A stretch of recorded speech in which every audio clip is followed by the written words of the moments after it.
We're going to close today with two sessions. One, a final keynote by Dr. Saifedean Ammous, and then we're going to announce the startup winners of today. All right? Obviously, tonight we have the dinner and then an after party. So cancel your flight out after party first. All right? Now, Dr. Ammous, when you're ready, round of applause, guys. Welcome him on stage. Take it away, sir.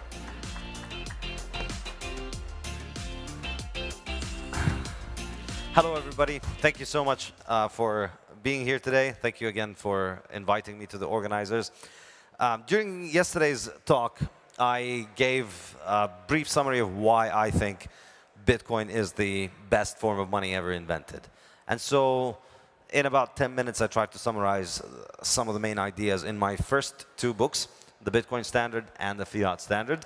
And I explained how in the Bitcoin Standard, I explain why Bitcoin is the hardest money that has ever been invented. It's the money that we use. It's the money whose supply increases at the lowest rate, and therefore that makes it the best money we have at holding on to its value into the future.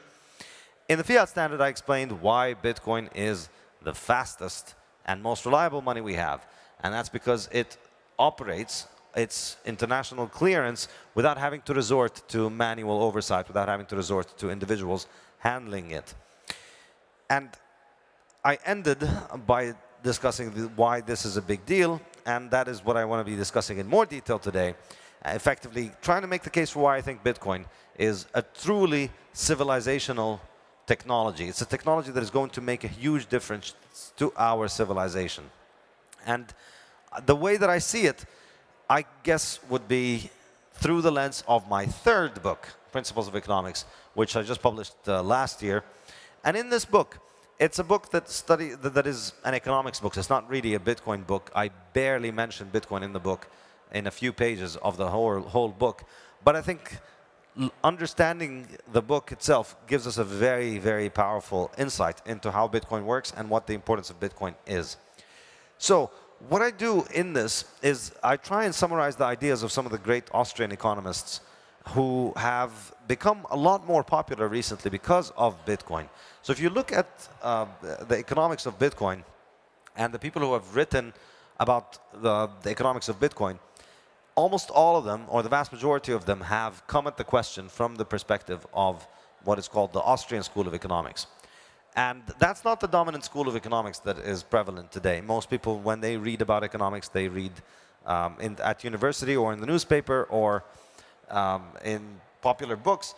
The schools that are studied are the Keynesian school, the central banks, and the schools that essentially believe in the state theory of money, and the idea that money is something that the state creates, and the job of government is to figure out how to run money in the most efficient way.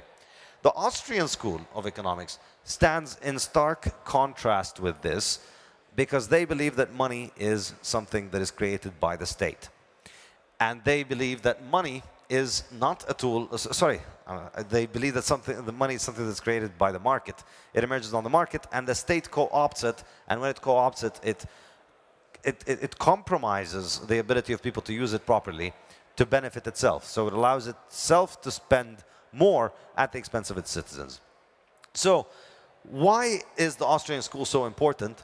Because the Austrian school shows us that money can work without it needing to be the creature of the state. And so therefore, when you look at Bitcoin working, and you see that Bitcoin can operate without it needing a government agency being in charge of it, without it needing a government agency to give it value or to dictate its price, you see a live refutation of the state theory of money, a live refutation of the idea that the government is needed in order for money to work. And so therefore, that makes people curious about what else are they wrong about? What else are the economics textbooks that we've learned wrong? And so people start digging into Austrian economics. And because I was one of the people who guided people down the rabbit hole of thinking about Austrian economics in that way, I thought I would write a textbook about it to try and give the overarching view of what Austrians think of as civilization and economics and the role of economics in this world. And I believe it's an enormously important topic. So to briefly summarize 420 pages, I'm giving you a really quick summary here, is if you want to think about what economics is human beings acting and making decisions under the context of scarcity. The reason that we have economics is because we have scarcity. We have scarcity because it's a lot easier to want things than it is to make them. It's a lot easier to want a Ferrari. Who here has ever wanted a Ferrari? Everybody. Who here has ever made a Ferrari? Nobody. See, it's a lot easier to want things than to make them. And that's the beginning of all of our problems in economics. We see nice things, we want them, but we don't want to put in the effort needed in order to make them happen. It takes a lot more effort to make things happen. So we're constantly making decisions in a context of scarcity. Those decisions are economics. So what do people do? In this book, I try and explain through this lens of economizing what people do for economics. And while I explain them, we end up building a giant edifice of understanding what it is that constitutes human civilization. Because what I argue is human civilization is just the sum of naturally emerging phenomena from human beings seeking to economize. People wake up in the morning and try and make their life better. They try and get the things that they want. They try and work in order to achieve the things that they want. And in order to do that, they engage in all kinds of different things, the sum of which is what we know as civilization. So what do people do when they economize? The most obvious thing we do by economizing is labor. Something we do and animals do. You're hungry, you see a nice deer jumping around, you chase the deer, you catch it, you have a giant party with your friends. That's labor. You've worked, you've produced something, food, it's given you the nutrition you need, and so you've economized. That's the simplest, most basic thing. Animals and humans can do it. But we have things that animals don't have. And the most important, or the most foundational of those things, is the concept of property. We develop the concept of property. Animals can't develop that, or if they do, they develop it in a very limited way. But we develop the concept of property, and we develop it in a social context. Not just me, I take this as mine when I live on an island alone. I live on an island with millions of people, and we can all agree on a concept of property rights, wherein we all accept that if this is mine and this is yours, it's not legitimate for me to take yours, it's not legitimate for you to take mine. If we're able to develop the concept of property, we're able to begin to economize in a very different way from animals, because we start becoming able to think of the future. Because now you don't need to build a house every day. You don't need to find a new house every day. You can build a house that'll last you for 10 years or 100 years, and then every morning you wake up and you have other things you can think about. When you have property, you're able to think more about the future. And then you start providing more for the future. And then once you have property, we develop the form of property that is used for economic production, which is capital. And that's a huge thing. That's the major superpower that we as human beings have.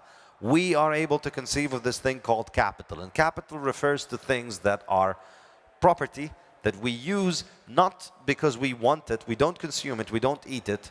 We use it in order to produce other things that we want.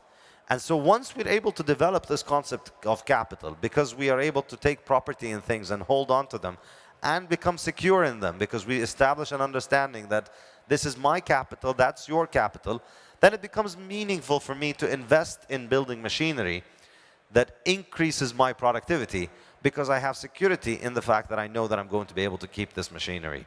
And so we begin introducing capital, increases our productivity massively. But that all relies on property rights. What else do we do to economize? We trade. We start trading with one another. We realize that trading with one another increases our productivity enormously because it allows us to specialize. And then the bigger the circle of people that we trade with, the more we can specialize, the higher our productivity, and the better off our standard of living becomes. And that is enormously important, because that requires us to play nicely with others. You can't trade with others if you are an animal that bites people when you meet them. You have to develop civilized manners for dealing with others in a way that allows you to not kill them and them not to kill you every time you want to interact. And so that forces us to become civilized in the manner that we understand, as in being civil, being nice, being respectful.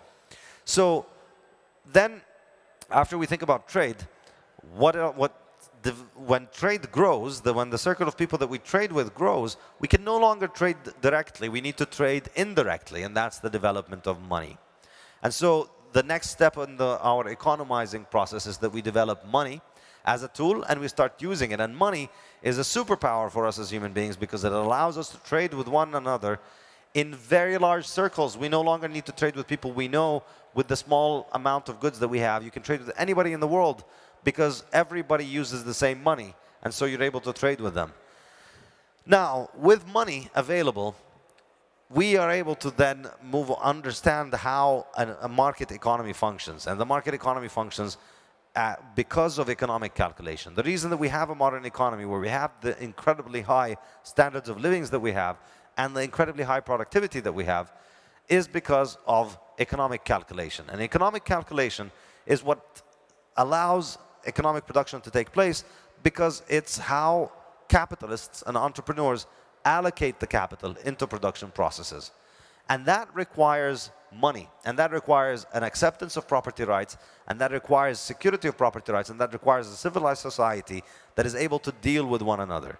So you see now we've built up all this edifice of all the things that allow us to economize as human beings, and we see the end result is if you want to have a modern capitalist economy, which is what some countries in Europe and the West have had over the last 100 to 200 years, in order to do that, you need to have all of these bases of civilization so that then you can have a money which emerges on the market, which is used by people in order to perform economic calculation.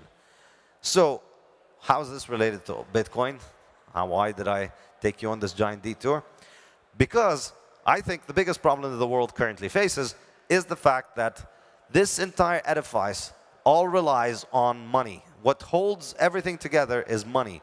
The glue that holds human civilization together is money. The reason we are able to trade with one another, the reason we're able to make economic calculation and decide how to use our capital goods is money. And when you destroy money, when you ruin money, you ruin everything else. When you ruin money, you make everything else less functional, and we see civilization entirely breaking down from the top down. You see how all forms of economic and social cooperation begin to fall apart because money is no longer playing its role as a mechanism for people to trade with one another, as a mechanism for people to hold on to value for the future. And so all the processes of economizing, and I go through these in the last chapter of my last book, Principles of Economics, all of the processes of economizing that build human civilization are all compromised when the money is compromised. When the money is compromised, our ability to save for the future is compromised, so we start saving less. And because we save less, we expect to be alive, and we expect to provide for our future less in the future. So we discount the future more, so we become more present-oriented. So historically, if you look at interest rates over 5,000 years, and there's a great book that has looked at data on interest rates over 5,000 years, you see that there's been a historical trend of interest rates declining over 5,000 years. Why? Interest rates decline because over 5,000 years, we as humans have developed better forms of saving for the future, better forms of money. And when we have a better form of money, that allows us to save more. And that means our savings hold on to their value better. So the more we develop harder money, the harder our money is, the more we can provide for the future, the more we become future-oriented, the more we delay gratification, the more we save, the more we take some of the resources that we could consume and enjoy today and instead put them in savings so that we could use them tomorrow. When we destroy the money, we reverse that process. So that's why for 5,000 years we have interest rates declining, and then the beginning of the 20th century, when humanity moves off of gold to an easy money, which is government money, you see the process reversed. You see interest rates begin to rise. And you see all of these processes of civilization really begin to reverse. You see people becoming more and more at conflict with one another because the money that allows them to coordinate with one another is broken, so therefore the benefits of cooperation are being compromised, and therefore they're becoming less and less tangible, and so people have less of an interest in cooperating with one another. And you see this being reflected everywhere. You see it that in global trade breaks down at the time when money breaks down, and that was a major driver of World War II. In the 1930s, all of the protectionism, that was all because of the breakdown of money. You see capital accumulation. People are saving less, as I was mentioning earlier. Time preference is usually declining. Then we go to a bad money. The bad money rises. The bad money causes us to raise our time preference, so we start saving less. So that means less capital is available. That means we have less ability to be productive. All of the forms of economizing that we use as human beings are being compromised because they all need a form of money that is not broken. And that is, in my opinion, the overarching problem of economics of the 20th century. We are a species that is constantly improving as a moral being by constantly becoming more future-oriented, by constantly finding harder and better money. We find the harder money, we can save more for the future. That allows us to become more future-oriented, we become more cooperative, more peaceful. We start saving more, we get better off. We move to a bad money, and now we see what's happened is that basically we've developed all these technologies and institutions and ways of dealing with each other that rely on people being civilized, but we destroyed the money, so we went back to primitive money that doesn't allow people to be civilized anymore. And so these institutions begin to fall apart. These institutions begin to crumble as we see around us. We see, I think it's a good way of understanding how the world works. The world around us was built by people, like this beautiful building. It was built by people in the 19th century who had a very low time preference. And today, we have a lot higher time preference because we don't have the ability to save like they did. So we can't build things like this. We can't do nice things like this. And we're not able to maintain the nice things that we have. We're seeing all the aspects of civilization crumbling around us because our money is making us less civilized in a very real and literal way. Our money is making us more animalistic. It's reversing our progress as human beings. It's causing interest rates to rise in the long term, whereas they should be dropping in the long term. It's causing all kinds of economic problems. And so, all of this is to go back to answer the question on Bitcoin. I think this is why Bitcoin ultimately matters, because it is the only way that we can opt out of this monetary system that is broken, out of the money that is not working, out of the money that is basically built to rob you. And we are stuck in a situation that at the end of the gold standard, money was captured by governments because gold has to be centralized in order for it to work, for its clearance. And therefore governments essentially caught and captured money and therefore made it impossible for people to use money other than their money. And this has been the case for the past century. Well, now we have an alternative. Now we have a way out. And now it's possible for anybody to store the wealth that they have in a form of money that doesn't devalue over time. It's possible for anybody to cooperate with anybody else and trade with them from anywhere to anywhere without having to rely on the money that is produced by governments. All of this together, I believe, is why it is such a big deal that we have Bitcoin and why I think Bitcoin is going to continue to amaze the world with the impact that it has. So thank you so much for coming, and thank you so much for listening so far. Thanks a lot. Cheers.